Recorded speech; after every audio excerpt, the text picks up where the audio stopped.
దేవుని ప్రశస్తమైన నామమునకు మహిమ ఘనత ప్రభావములు కలుగును గాక.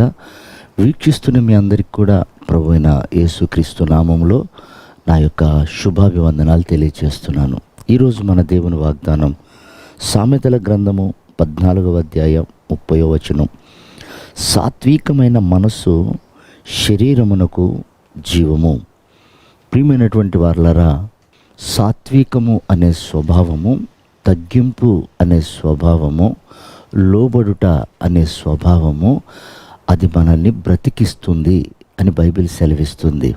అంటే అది జీవము అనగా మనల్ని బ్రతికించే స్వభావం. అది కుళ్ళు, ఈర్ష్య, మత్సరము మన వెముకలకు కుళ్ళును తెప్పిస్తుంది అని బైబిల్ సెలవిస్తుంది. కనుక ప్రియ దేవుని బిడ్డలారా, మనం జీవం గల దేవుణ్ణి ఆరాధిస్తున్నాం. రేపటి దినమున ప్రభు ప్రత్యక్షమైనప్పుడు ఆయనను మనం ఎదుర్కోవాలి అంటే ఆయన స్వభావాలు మనం ధరించాలి. ఆయన యుగ యుగములు జీవించే దేవుడు. ఆయన జీవము గలవాడు, మృతుడు కాదు. ఆయన సజీవుడైనటువంటి వాడు. ఆయనను ఆరాధిస్తున్న మన జీవితంలో ఈ సాత్వికమును మనం సంపాదించుకొని జీవము గల దేవుణ్ణి ఆరాధిస్తున్న మనము జీవముతో రేపటి దినమున యుగ యుగములు ప్రభుతో ఉండుటకు మనం ఆయన స్వభావాన్ని సంపాదించుకోవాలి.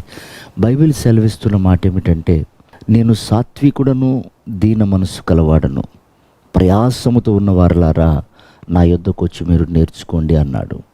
ప్రియమైనటువంటి దేవుని సంగమా, దేవుని సన్నిధికి మనం వెళ్తున్నప్పుడు ప్రభు ఏమి నేర్పిస్తున్నాడో స్పష్టంగా బైబిల్ సెలవిస్తుంది. ఆయన సాత్వికుడు. ఆయన స్వభావాన్ని నేర్చుకోవటానికి మనల్ని రమ్మంటున్నాడు. ఆయన పోలికలు ధరింపచేయటానికి మనల్ని రమ్మంటున్నాడు. చాలామంది ఈ వాస్తవాన్ని మర్చిపోయి మందిరంలో ఏదో సాధించాలని, ఏదో చేయాలని, ఏదో పెత్తనాలు చేయాలని, ఏదో స్థానాలు సంపాదించాలని, ఏదో విధంగా మందిరంలో ఘనత పొందాలని ఇలాంటి ప్రయత్నాలతో చాలామంది వస్తుంటారు. అందుకే బైబిల్ సెలవిస్తున్న మాట, నీవు నీ దేవుని సన్నిధికి వెళ్తున్నప్పుడు నీ ప్రవర్తనను జాగ్రత్తగా చూసుకో. ఎందుకనంటే నీ ప్రవర్తనతో నువ్వు బ్రతికితే నువ్వు జీవించలేవు. నువ్వు వెళ్ళిన తర్వాత ప్రవర్తన మార్చబడాలి, పద్ధతులు మార్చబడాలి. కనుక ప్రియమైన వారలారా, సాత్వికుడు, దీన మనసు కలిగిన దేవుణ్ణి ఆరాధిస్తున్న మన జీవితంలో ఆయన మృతుడు కాదు, సజీవుడు. కనుక జీవము గల దేవుణ్ణి ఆరాధిస్తున్న మనము ఆ స్వభావాన్ని మనం ధరింపచేయాలి. ఆ స్వభావం ఎలా వస్తుందని బైబిల్ సెలవిస్తుంది. చూడండి, యేసు ప్రభు ఆ స్వభావాన్ని సంపాదించుకోవటానికి శ్రమలు అనుభవించినట్లుగా బైబిల్ సెలవిస్తుంది. శ్రమల ద్వారా సాత్వికమును, దీన మనస్సును ఆయన సంపాదించుకున్నాడు. శ్రమలు ఎందుకు వస్తాయి?